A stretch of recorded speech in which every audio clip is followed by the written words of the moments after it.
At 5:33 a.m. on June 6, 1944, Lieutenant Dean Rockwell sat in the commander's position of a Sherman DD tank, watching waves crash over the flotation screen surrounding his 30-ton armored vehicle as it motored across the English Channel toward Omaha Beach. The screen, a canvas and rubber structure that looked like a collapsible bathtub, was all that kept the tank afloat. 6 feet of water separated Rockwell from drowning in a steel coffin that every review board since 1941 had called a suicide device. The Army had rejected the swimming tank concept 5 separate times, declaring it impractical, dangerous, and likely to kill more crews than it saved. 4 months earlier, the Supreme Allied Commander had nearly canceled DD tank deployment entirely, agreeing with critics who said the design was an invitation to murder. Rockwell's tank was one of 32 DD Shermans launched from landing craft 6,000 yards offshore, swimming toward Omaha Beach with propellers driven by the tank's engine. Standard doctrine said tanks should land on beaches after infantry had secured them, arriving from landing craft that beached on shore. DD tanks were supposed to arrive before the infantry, swimming ashore under their own power, providing immediate fire support the instant soldiers hit the beach. The concept violated every principle of armored warfare, an amphibious assault that military planners understood. Tanks don't swim. Tanks certainly don't swim through ocean waves in combat while being shot at. Every expert who reviewed the concept said it would fail catastrophically.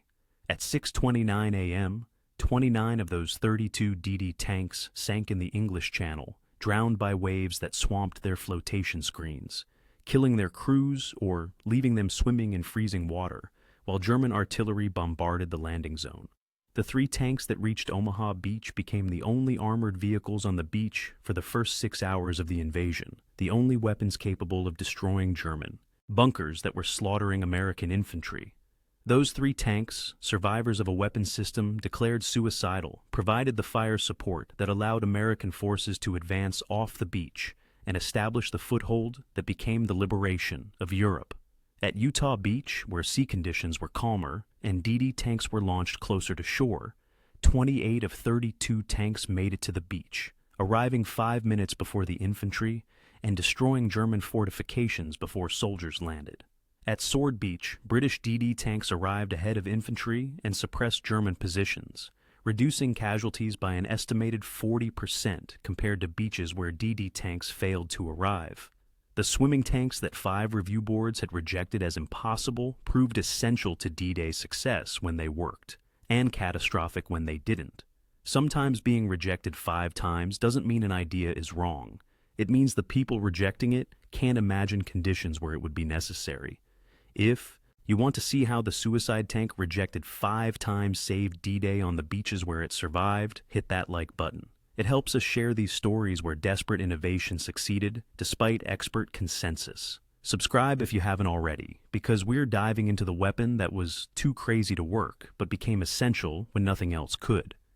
Back to 1941 and the Hungarian engineer who invented tanks that swim. Nicholas Straussler was born in 1891 in Hungary to a family of engineers and inventors. He studied engineering in Budapest, specializing in automotive and mechanical design, then worked for various European engineering firms during the 1920s and 1930s. His specialty was amphibious vehicles, particularly systems that allowed wheeled or tracked vehicles to operate in water.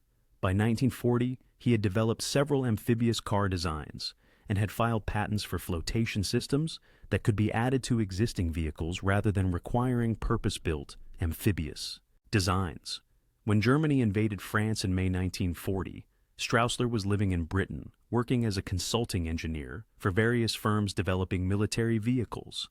The Dunkirk evacuation convinced him that future amphibious operations would require armored vehicles capable of reaching beaches quickly and providing immediate fire support. Traditional landing craft required approaching shore, lowering ramps, and exposing tanks to enemy fire while they disembarked. Straussler proposed an alternative: tanks that could launch from landing craft offshore, swim to the beach under their own power, and arrive ready to fight. The concept seemed impossible to military engineers who understood tank design. Tanks were inherently unbuoyant. A Sherman tank weighed approximately 30 tons, measured 19 feet long and 9 feet wide, and displaced approximately 1,500 cubic feet of volume. Steel armor and internal components were far denser than water. To make such a vehicle float required displacing more water than the vehicle's weight, which meant adding volume without adding significant weight. Straussler's solution was a collapsible flotation screen. The screen consisted of a waterproof canvas and rubber structure supported by inflatable rubber tubes and steel struts. When raised, the screen extended upward from the tank's hull, creating a boat-like structure around the tank, with the tank sitting inside like cargo in a hull. The screen increased the vehicle's effective volume from approximately 1,500 cubic feet to approximately 4,500 cubic feet, enough to displace 30 tons of water and float the tank. When the tank reached shore, the crew would collapse the screen, allowing it to fold down around the hull, and the tank would operate normally. For propulsion in water, Straussler designed a propeller system driven by the tank's main engine through a power takeoff. The propeller, mounted at the tank's rear, could push the vehicle through water at approximately 4 to 5 miles per hour.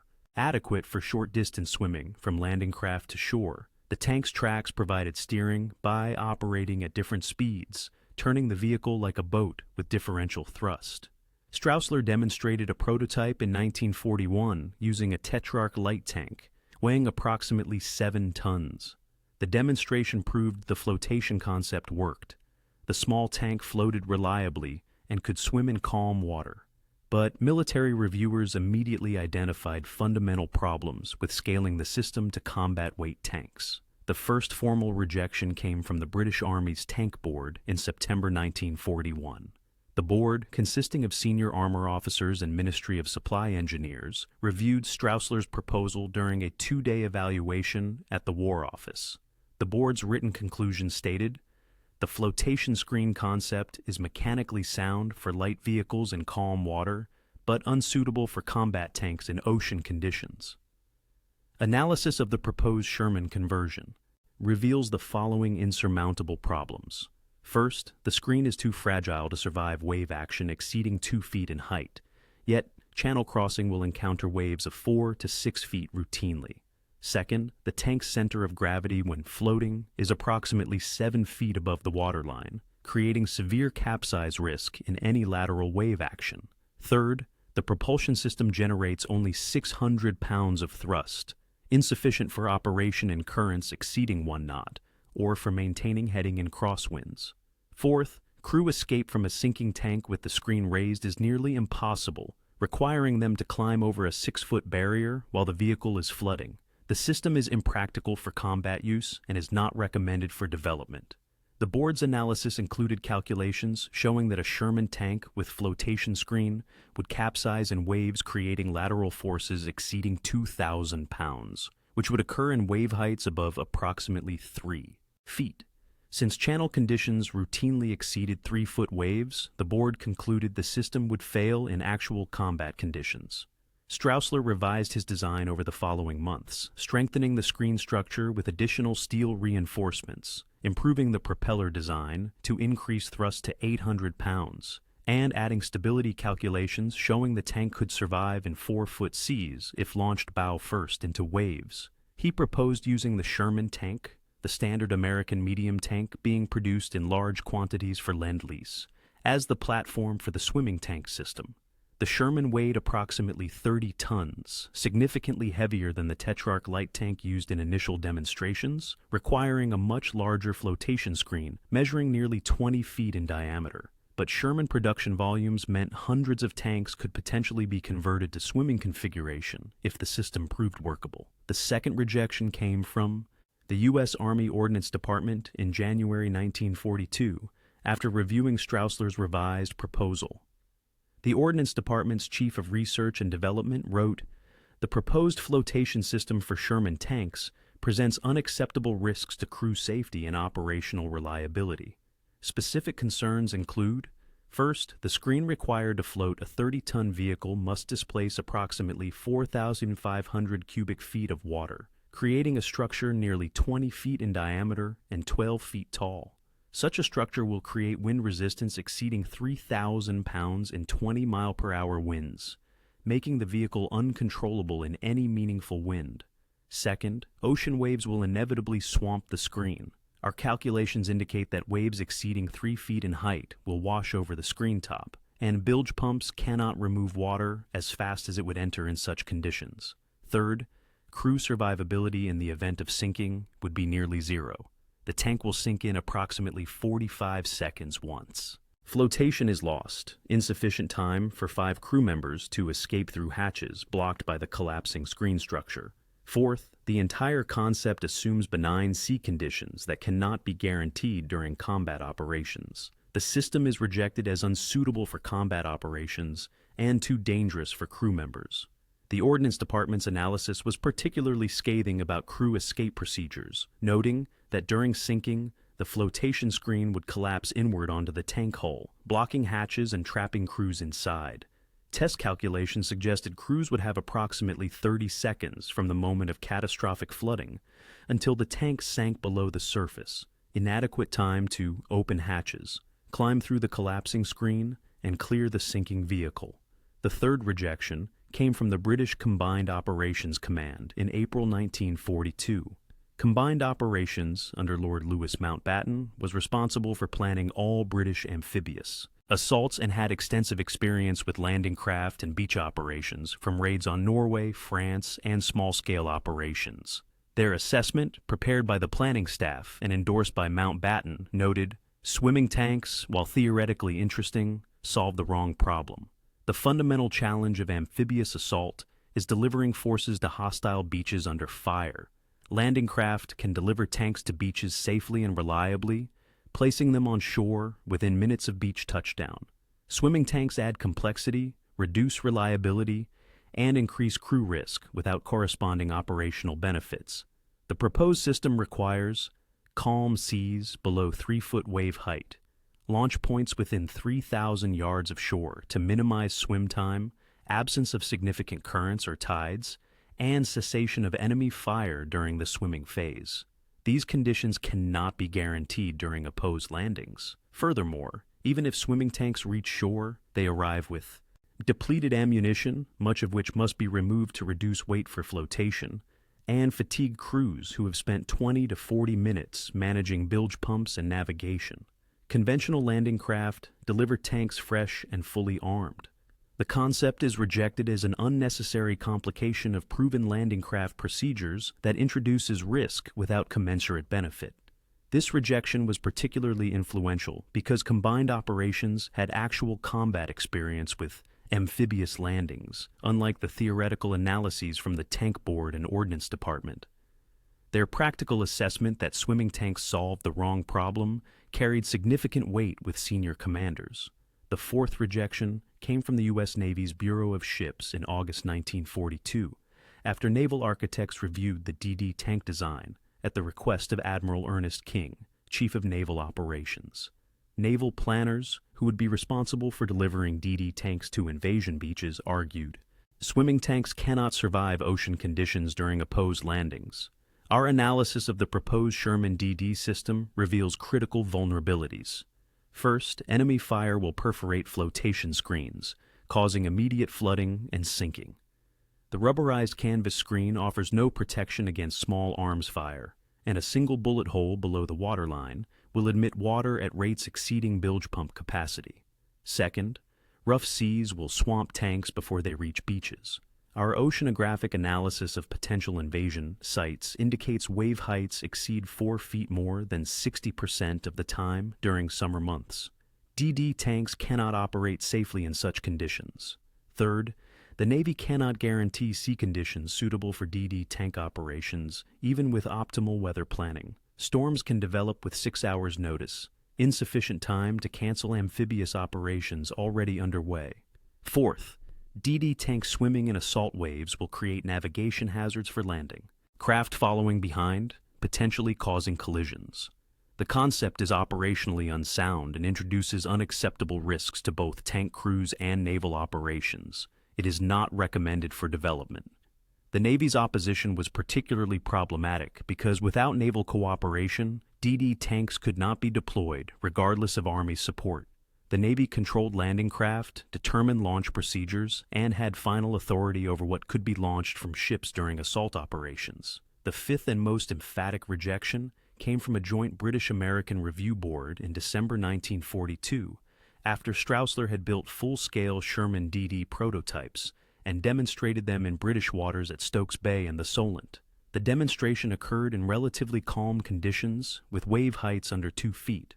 The prototypes swam successfully, reaching shore and deploying for combat in demonstrations that showed the system worked mechanically, but the review board, consisting of senior officers from British Armored Corps, U.S. Army Ground Forces, and technical experts from both nations, concluded, "The Sherman DD system functions adequately in calm, sheltered waters under test conditions. However, combat conditions will include rough seas, enemy fire, and crew stress that will cause catastrophic failures.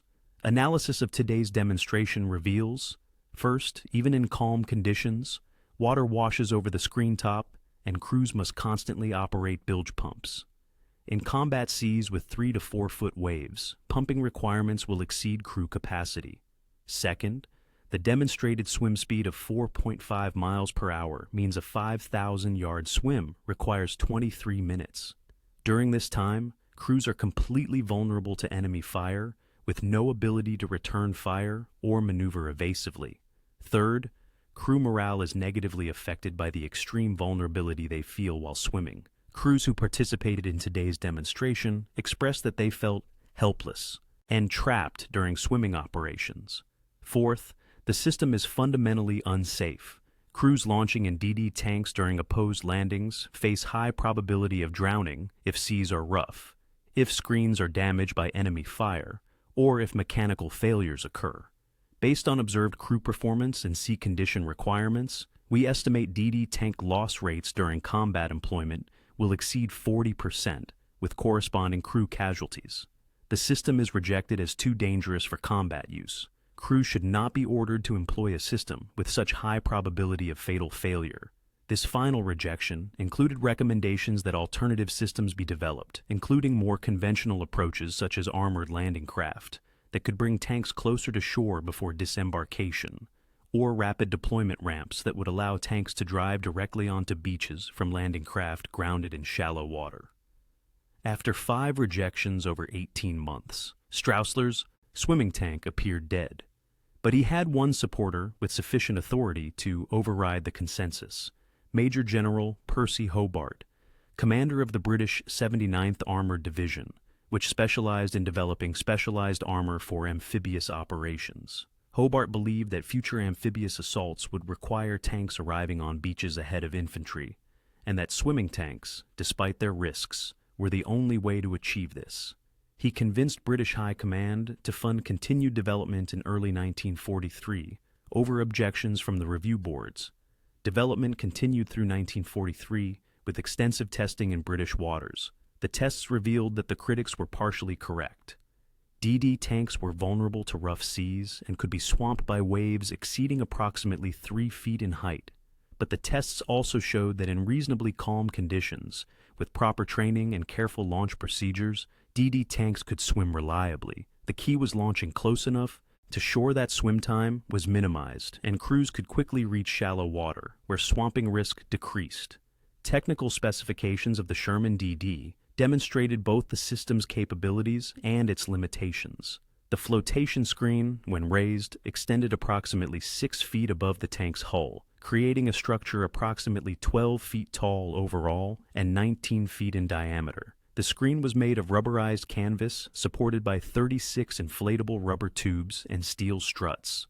Total weight of the screen and support structure, approximately 900 pounds. When collapsed, the screen folded around the tank's hull, adding minimal height and allowing normal tank operation. The propeller system consisted of 2 propellers mounted on brackets at the tank's rear, driven by power takeoff from the main engine through a transfer case. Propeller diameter, 24 inches. Propeller speed, approximately 120 RPM. Thrust generated, approximately 800 pounds at maximum power. Maximum swimming speed, 5.2 miles per hour in calm water, approximately 3 miles per hour in moderate seas. Minimum freeboard with screen raised and tank loaded. Approximately 18 inches, meaning waves exceeding 18 inches could wash over the screen top. Steering was accomplished using the tank's normal track steering mechanism. Operating the left track slower than the right track would turn the vehicle left, and vice versa. This required careful coordination because turning too sharply could cause the tank to roll due to the high center of gravity with the screen raised. Crew training emphasized gentle steering inputs and maintaining straight courses whenever possible. The crew consisted of 5 men: commander, driver, gunner, loader, and assistant driver. During swimming operations, the driver operated the vehicle while the commander navigated and monitored sea conditions. The other 3 crew members served as lookouts and were responsible for operating bilge pumps that removed water that inevitably seeped through screen seams. If the tank began taking on water faster than pumps could remove it, the crew had approximately 30 seconds to evacuate before the tank sank. By late 1943, British and American forces had produced approximately 300 Sherman DD tanks, despite continued skepticism from many commanders. General Omar Bradley, who would command American ground forces at Omaha Beach, was adamantly opposed to DD tank use, believing they were death traps that would kill crews without providing meaningful fire support. He was overruled by Supreme Allied Commander Dwight Eisenhower, who believed the risks were acceptable given the potential benefits of having tanks arrive ahead of infantry. The final decision to use DD tanks on D-Day came in March 1944, just 3 months before the invasion. Eisenhower approved their use, but specified that launch distance from shore would be determined by sea conditions on the day of invasion. If seas were too rough, DD tanks would be landed conventionally, from landing craft. The decision would be made by individual ship commanders based on conditions they observed, creating potential for inconsistent execution across different beaches. Training for DD tank crews emphasized waterproofing procedures, bilge pump operation, and emergency escape. Crews practiced in protected British waters, gradually progressing to rougher conditions. The training revealed that crew confidence was critical. Crews who trusted the system could react calmly to water washing over the screen and could operate pumps effectively to manage minor flooding. Crews who panicked would abandon tanks unnecessarily or fail to operate pumps, causing sinkings that could have been prevented. The morning of June 6, 1944, presented challenging but not impossible conditions for DD tank operations. Wind speeds ranged from 10 to 18 miles per hour, creating wave heights of 3 to 5 feet in the English Channel. This was at the upper limit of safe DD operation, but not beyond what crews had trained for. The decision to launch DD tanks was made differently at each beach based on local conditions and commander judgment. At Omaha Beach, the American commander made the fateful decision to launch DD tanks from landing craft 6,000 yards offshore, believing the tanks could handle the swim and that launching farther out would reduce landing craft exposure to German fire.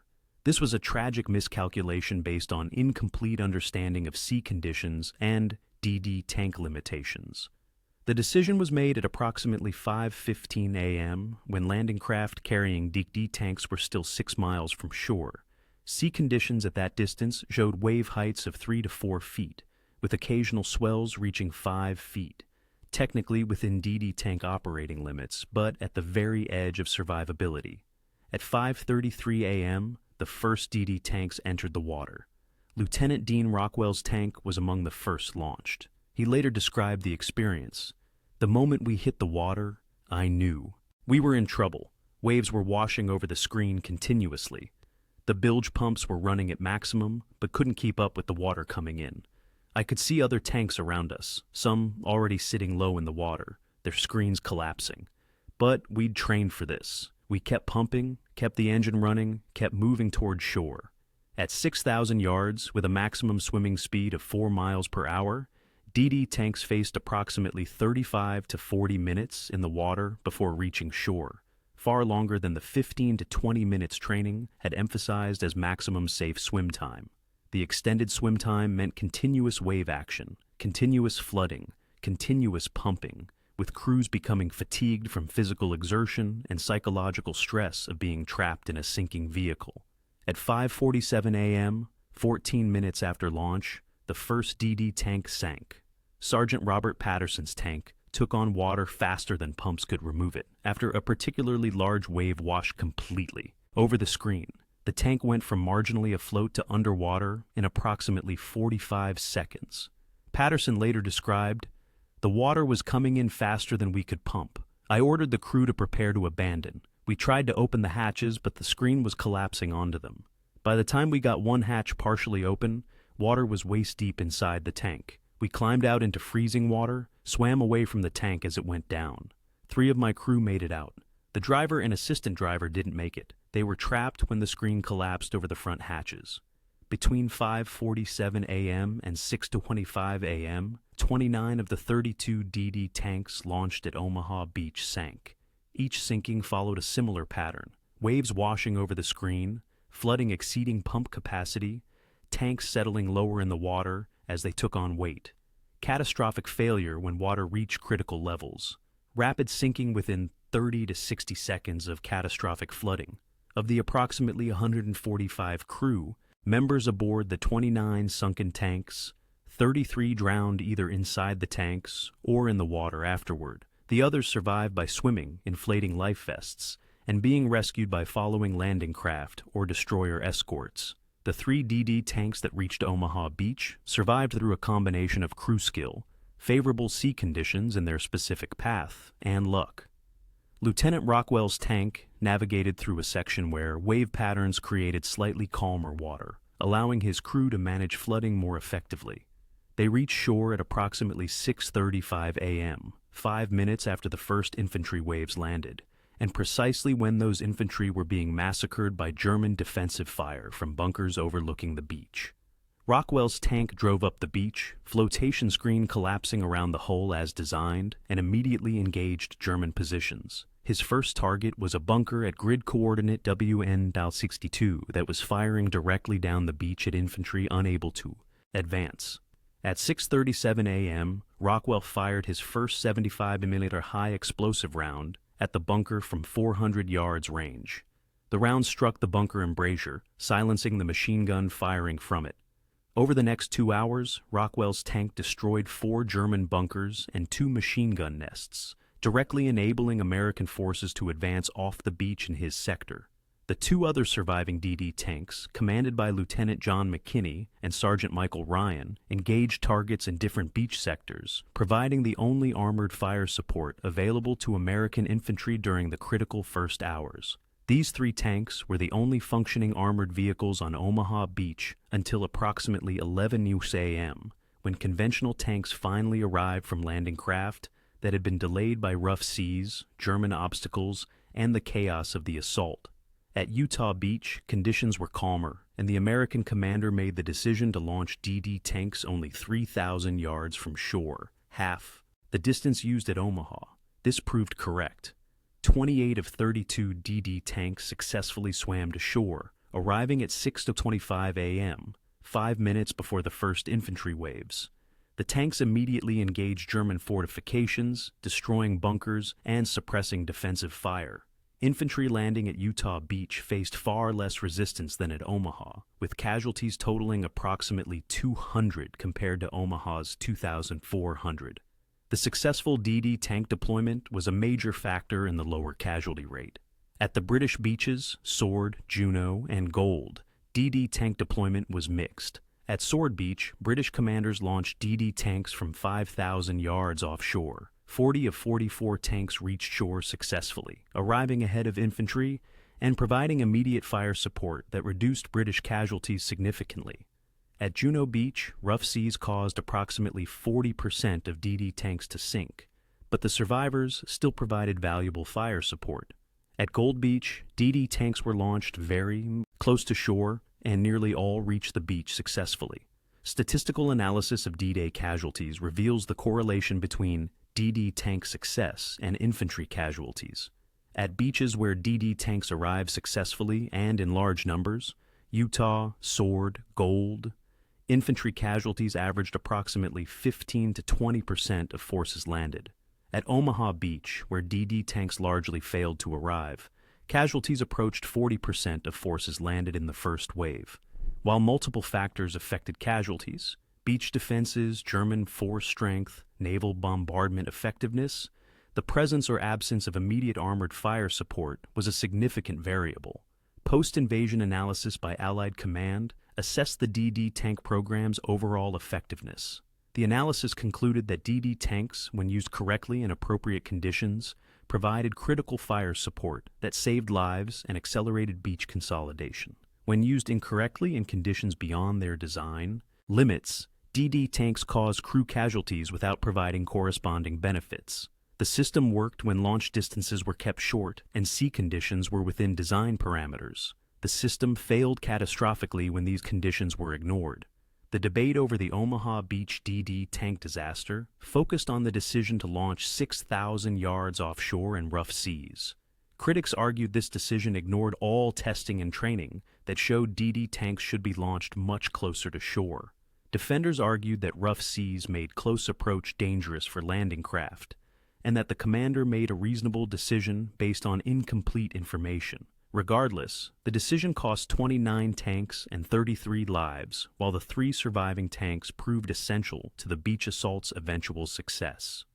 Recommendations from the post-invasion analysis included: DD tanks should only be launched in wave heights below 3 feet and from ranges under 4,000 yards. Commanders should have authority to land DD tanks conventionally if sea conditions exceed safe swimming parameters. DD tank crews should receive extensive training in rough water operations. Alternative flotation systems with greater freeboard should be developed for future operations. Sherman.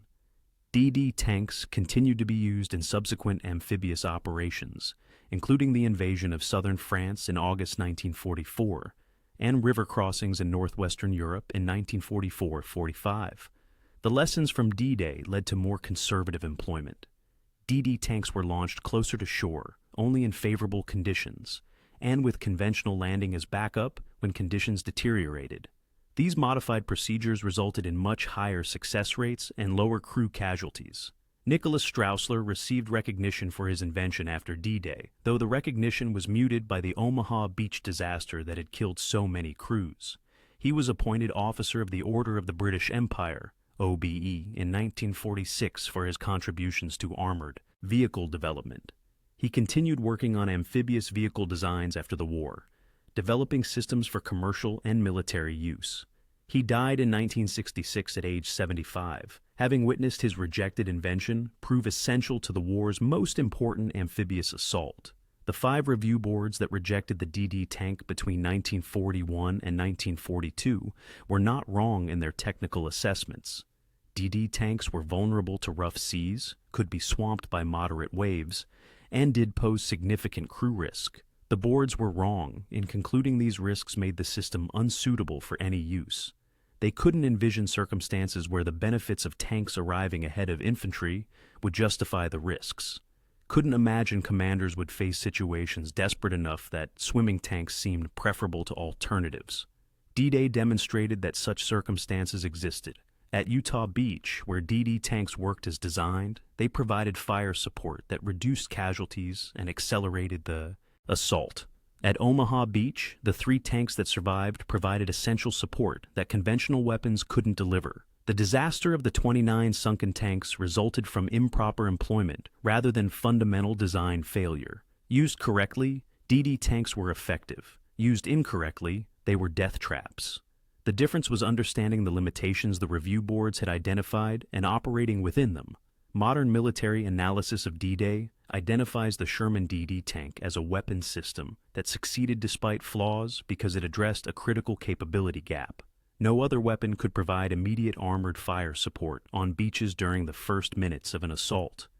Conventional tanks required landing craft to reach shore, lower ramps, and disembark, taking precious minutes while infantry was exposed to defensive fire. DD tanks, swimming to shore ahead of infantry, could engage defenses immediately upon landing. When this worked, it saved lives. When it failed, it cost lives. The calculus was brutal but clear. The capability was worth the risk if used properly. September 1941 was when the tank board first rejected Straussler's swimming tank as impractical. December 1942 was when the 5th Review Board rejected it as too dangerous for combat. March 1944 was when Eisenhower approved DD tank use despite continued skepticism. June 6, 1944 was when 29 DD tanks sank at Omaha Beach, killing 33 crew members, while 28 tanks at Utah Beach swam ashore successfully and reduced casualties by providing immediate fire support. 2025 is when military historians continue debating whether the DD tank was a brilliant innovation or a dangerous improvisation that cost lives unnecessarily. One invention, 5 rejections over 18 months. Declared suicide device by every review board. Approved 3 months before D-Day. Saved lives at Utah Beach when used correctly. Cost lives at Omaha Beach when used incorrectly. Proved that sometimes weapons rejected. 5 times work perfectly in circumstances reviewers couldn't imagine. Not because the critics were wrong about the risks, because desperate situations require accepting risks that peacetime analysis rejects. If this story moved you, please like and subscribe. Your support preserves these histories of desperate innovations that succeeded despite expert opposition. Tell us in the comments, where are you watching from? We honor those who took calculated risks to save lives even when 5 review boards said it couldn't work. Thank you for keeping their stories alive.